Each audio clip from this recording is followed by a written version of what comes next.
মাঝে মধ্যেই সোশ্যাল মিডিয়ায় রহস্যময় পোস্ট করে ভক্তদের কৌতূহলে রাখেন অভিনেত্রী সাদিয়া জাহান প্রভা। এবারও তেমনই এক আবেগঘন বার্তা দিয়ে আলোচনায় এসেছেন এই অভিনেত্রী।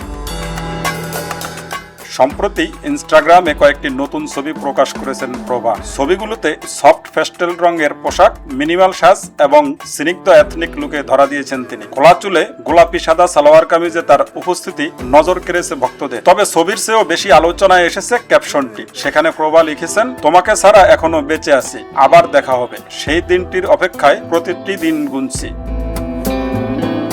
কার উদ্দেশ্যে এমন আবেগঘন বার্তা লিখেছেন সে বিষয়ে কিছুই জানাননি এই অভিনেত্রী। ফলে পোস্টটি ঘিরে সামাজিক যোগাযোগ মাধ্যমে শুরু হয়েছে নানা জল্পনা কল্পনা। অনেকেই ধারণা করছেন প্রিয় কোনো মানুষকে উদ্দেশ্য করেই হয়তো এই কথাগুলো লিখেছেন। তবে এ বিষয়ে প্রভার পক্ষ থেকে কোনো ব্যাখ্যা পাওয়া যায়নি।